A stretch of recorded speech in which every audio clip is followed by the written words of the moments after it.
The ডিবেটে আপনাদের সবাইকে স্বাগত জানাই। আচ্ছা, একটা জিনিস ভাবুন তো, আপনার সামনে দুটো কাচের বোতল রাখা আছে। দুটোর গায়েই একটাই ফর্মুলা লেখা, C2H6O। কিন্তু আপনাকে বলা হলো একটার মধ্যে যা আছে সেটা সীমিত পরিমাণে খেলে আপনার তেমন ক্ষতি হবে না, কিন্তু অন্যটা আপনার জন্য বেশ বিপজ্জনক হতে পারে। একই ফর্মুলা, অথচ এতখানি তফাৎ, এটা কিভাবে সম্ভব? জৈব রসায়নের এই অবাক করা দুনিয়ার ঠিক কেন্দ্রবিন্দুতে থাকা একটা প্রশ্ন নিয়ে আমাদের আজকের আলোচনা। একদম। আর প্রশ্নটা হলো, একটা জৈব যৌগের আসল পরিচয় বা তার ধর্ম, সেটা ঠিক করে কে? তার মূল কাঠামো, মানে কার্বন পরমাণুর যে লম্বা শৃঙ্খল সেটা, নাকি ওই শৃঙ্খলের সাথে লেগে থাকা একটা বিশেষ অংশ যাকে আমরা কার্যকরী মূলক বা ফাংশনাল গ্রুপ বলি? হ্যাঁ, আর আমরা দশম শ্রেণীর ভৌতবিজ্ঞানের পাঠ্য বইয়ের উপর ভিত্তি করেই বিষয়টাকে খতিয়ে দেখব। আমার মতে জৈব যৌগের আসল পরিচয়টা লুকিয়ে আছে তার কার্বন কাঠামো বা কঙ্কালের মধ্যে, মানে ওই কাঠামোই হলো সবকিছুর মূল। আর আমি ঠিক এর উল্টোটা মনে করি। আমার মতে কার্বন কাঠামোটা একটা নিষ্ক্রিয় কঙ্কালের মতো। আসল খেলোয়াড় হলো ফাংশনাল গ্রুপ। একটা যৌগের চরিত্র, তার রাসায়নিক বিক্রিয়া, সবকিছু ওই ঠিক করে দেয়। বেশ, তাহলে আমার যুক্তিটা দিয়েই শুরু করা যাক। দেখুন, জৈব রসায়ন পুরো বিষয়টাই দাঁড়িয়ে আছে কার্বনের একটা অসাধারণ ক্ষমতার উপর, ক্যাটেনেশন, মানে কার্বন পরমাণুগুলো নিজেদের মধ্যে জুড়ে গিয়ে লম্বা, ছোট, গোলাকার, শাখাযুক্ত কত রকমের যে শৃঙ্খল বা কাঠামো বানাতে পারে তার কোনো ঠিক নেই। এটা অনেকটা লেগো ব্লকের মতো। একই ব্লক দিয়ে আপনি একটা গাড়িও বানাতে পারেন, আবার একটা বাড়িও বানাতে পারেন। এখানেই তো আসল ব্যাপারটা। এর সবচেয়ে বড় প্রমাণ হল সমাবয়গতা বা আইসোমেরিজম। ওই যে শুরুতে C2H6O ফর্মুলার কথা বললাম, এই একটা ফর্মুলা দিয়ে দুটো সম্পূর্ণ আলাদা জিনিস তৈরি হয়। একটা হলো ইথাইল অ্যালকোহল, মানে CH3CH2OH, যেটা আমরা স্পিরিট ল্যাম্পে বা জীবাণুনাশক হিসেবে ব্যবহার করি। আর অন্যটা হলো ডাইমিথাইল ইথার, CH3-O-CH3, যেটা একটা গ্যাস আর অ্যারোসোল স্প্রেতে ব্যবহার করা হয়। ভাবুন একবার, পরমাণুর সংখ্যা একদম এক, কিন্তু শুধু তাদের সাজানোর পদ্ধতির উপর ভিত্তি করে একটা তরল আর একটা গ্যাস তৈরি হয়ে গেল। এর চেয়ে বড় প্রমাণ আর কি হতে পারে যে যৌগের পরিচয় তার গঠন বা কাঠামোই ঠিক করে দেয়? কার্যকরীমূলক তো সেই গঠনেরই একটা ফল মাত্র। আমি আপনার লেগো ব্লকের উদাহরণটা নিচ্ছি। উদাহরণটা বেশ ভালো, কিন্তু আমার মনে হয় আপনি শুধু ব্লকগুলো নিয়ে কথা বলছেন। কিন্তু ব্লকের গায়ে লাগানো যে চুম্বক বা হুক থাকে, যেটা অন্য ব্লকের সাথে জোড়া লাগে, সেটার কথা ভুলে যাচ্ছেন। ওই চুম্বকটাই হলো ফাংশনাল গ্রুপ। কার্বন শৃঙ্খলটা তো বেশ নিষ্ক্রিয়, একটা লম্বা ফ্রেমের মতো। যৌগের আসল অ্যাকশন, তার বিক্রিয়া, তার প্রাণ, সবকিছুই তো ঘটে ওই ফাংশনাল গ্রুপে। আচ্ছা। হ্যাঁ, আমার যুক্তির পক্ষে সবচেয়ে বড় উদাহরণ হল সমগণীয় শ্রেণী বা হোমোলোগাস সিরিজ। যেমন ধরুন অ্যালকোহল পরিবার, মিথানল CH3OH, তারপর ইথানল CH3CH2OH, প্রোপানল CH3CH2CH2OH। এদের কার্বন শৃঙ্খলের দৈর্ঘ্য দন্দন বাড়ছে, কিন্তু সবার শেষে একটা OH গ্রুপ লেগে আছে। আর এই কারণেই এরা সবাই প্রায় একই রকম আচরণ করে। যেমন এরা সবাই সোডিয়াম ধাতুর সাথে বিক্রিয়া করে হাইড্রোজেন গ্যাস বের করে দেয়। এই মিলটা কেন? কারণ তাদের সবার মধ্যে ওই একই OH গ্রুপ আছে। কার্বন শৃঙ্খলটা একটা কার্বনের হোক বা 10টা কার্বনের, তাতে কিন্তু এই বিক্রিয়ার কিছু যায় আসে না। আইউপ্যাক নামকরণ পদ্ধতিতেও তো আমরা এটাই দেখি। যৌগের নামের শেষে অল, অ্যালকোহল, আল, অ্যালডিহাইড বা ওইক অ্যাসিড, কার্বক্সিলিক অ্যাসিড লাগিয়েই তো আমরা তার পরিবারকে চিনি। অর্থাৎ ফাংশনাল গ্রুপটাই হলো যৌগের আসল পরিচয়, অনেকটা তার বংশ পরিচয়ের মতো। আপনি বংশ পরিচয়ের কথা বলছেন, বেশ ভালো পয়েন্ট। কিন্তু একই বংশে দুই ভাইয়ের চরিত্র কি হুবহু এক হয়? হয় না। আর সেই চরিত্রের পার্থক্যটা কিন্তু তাদের গঠনই গড়ে দেয়। যেমন ধরুন প্রোপান 1 অল আর প্রোপান 2 অল, দুজনেরই ফর্মুলা এক, বংশ পরিচয়ও এক, দুজনেরই অ্যালকোহল, মানে দুজনেরই OH গ্রুপ আছে। কিন্তু একটার ক্ষেত্রে OH গ্রুপটা শৃঙ্খলের মাথায় 1 নম্বর কার্বনে লেগে আছে, আর অন্যটার ক্ষেত্রে মাঝখানে 2 নম্বর কার্বনে এই সামান্য কাঠামোগত পার্থক্যের জন্য তাদের গলনাঙ্ক, স্ফুটনাঙ্ক, এমনকি কিছু বিক্রিয়ার গতিও পাল্টে যায়। তাহলে এখানে নিয়ন্ত্রক কে?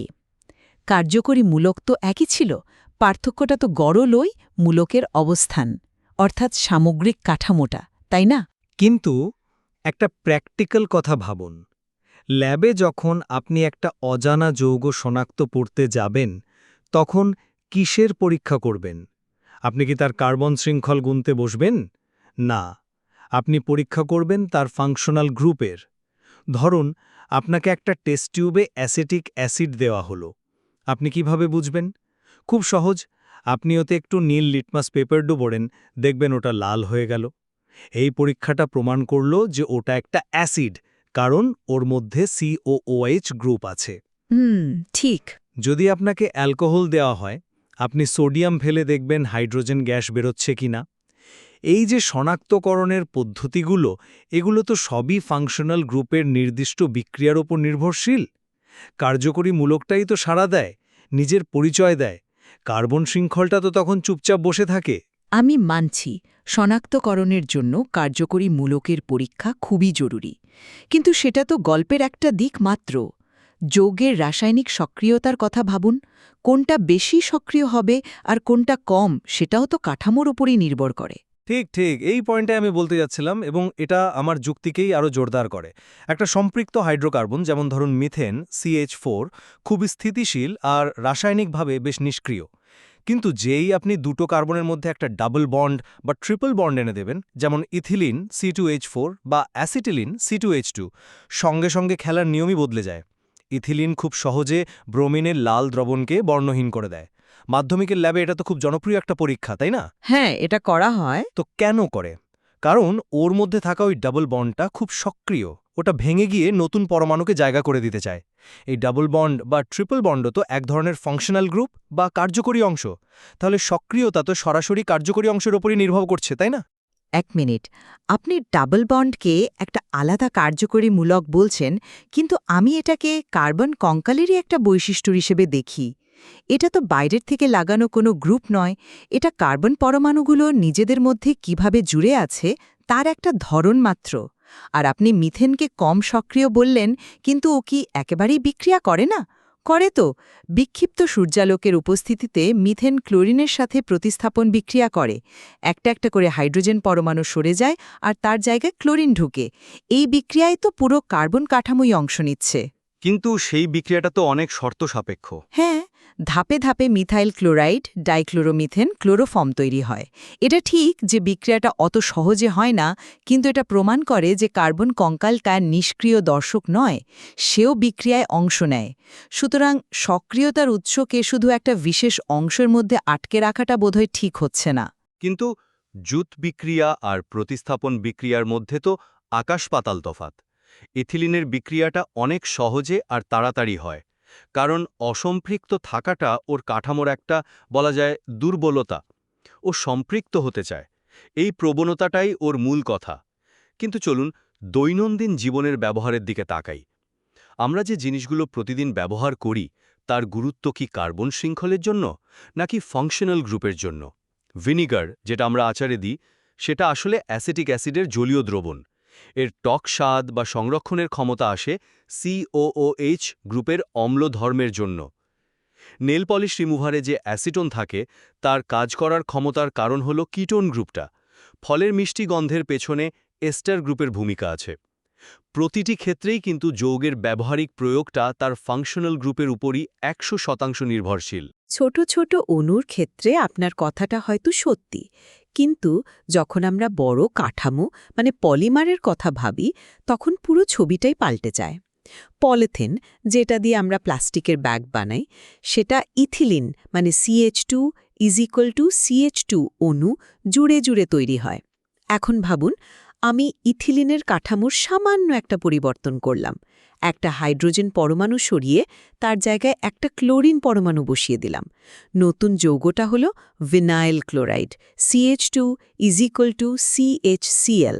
আচ্ছা, এবার এই ভিনাইল ক্লোরাইডকে জুড়ে জুড়ে যে পলিমারটা তৈরি হয়, তার নাম PVC বা পলিভিনাইল ক্লোরাইড। এটা দিয়ে জলের পাইপ বা জানলার ফ্রেমের মতো শক্ত জিনিস তৈরি হয়। ভাবুন, কেবল একটা পরমাণুর পরিবর্তনে নরম নমনীয় পলিথিন একটা শক্ত অনমনীয় পিভিসিতে পরিণত হল। এই বিশাল পরিবর্তনটা কেন হলো? কারণ মনোমারের মূল কাঠামোটাই বদলে গেছে। এখানে তো ফাংশনাল গ্রুপ কিছু করেনি, যা করেছে সবটাই কাঠামো। বাহ, দারুণ উদাহরণ। কিন্তু এটা তো প্রকারান্তরে আমার যুক্তিকেই সমর্থন করছে।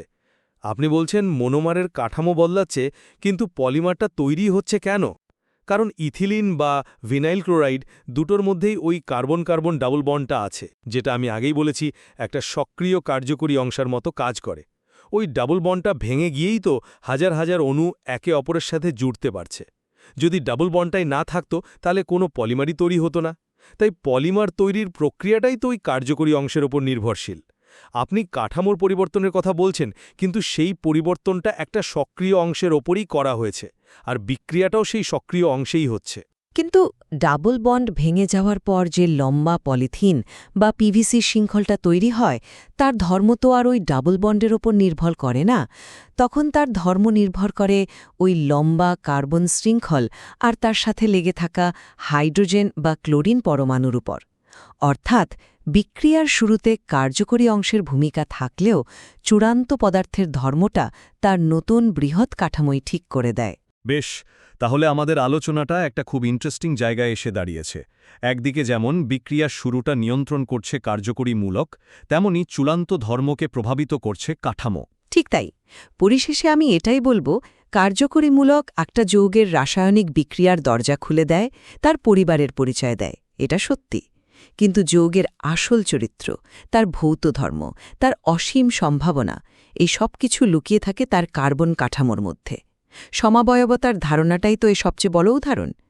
একই উপাদান দিয়ে কত ভিন্ন ভিন্ন জিনিস তৈরি করা যায়, তার চাবিকাঠি হল গঠন। কাঠামোই সম্ভাবনা তৈরি করে। আর আমি বলবো, কার্বন কাঠামোটা হয়তো একটা গাড়ির চ্যাসি বা বডির মতো, কিন্তু গাড়িটা চলবে কি দিয়ে, তার ইঞ্জিনটা কি হবে, সেটা ঠিক করে দেয় কার্যকরী মূলক। ওই ইঞ্জিনটাই হলো যৌগের প্রাণ, তার রাসায়নিক সত্তা, সমগুণীয় শ্রেণীর মিল বা দৈনন্দিন জীবনে ব্যবহারিক প্রয়োগ, সবকিছুই ওই ইঞ্জিনের শক্তির ওপর নির্ভরশীল। কাঠামোটা শুধু সেই ইঞ্জিনটাকে ধরে রাখে। তাহলে ব্যাপারটা অনেকটা এই রকম দাঁড়ালো যে জৈব যৌগকে পুরোপুরি বুঝতে হলে তার কাঠামো এবং কার্যকারীমূলক দুটোকেই সমান গুরুত্ব দিতে হবে। একটাকে ছাড়া অন্যটা অসম্পূর্ণ। কোনটা বেশি গুরুত্বপূর্ণ সেই বিতর্কটা হয়তো চলতেই থাকবে, কারণ দুটোই একে অপরের সঙ্গে ওতপ্রোতভাবে জড়িত। একদম। আর এই জটিল পারস্পরিক সম্পর্কটাই জৈব রসায়নকে এত আকর্ষণীয় আর সুন্দর একটা বিষয় করে তুলেছে। আশা করি আমাদের আজকের আলোচনা দশম শ্রেণীর পড়ুয়াদের পরীক্ষার প্রস্তুতিতে এবং বিষয়টাকে আরও গভীরভাবে বুঝতে সাহায্য করবে। এই বিষয়ে যে আরও অনেক ভাবার অবকাশ রয়েছে তা বলাই বাহুল্য।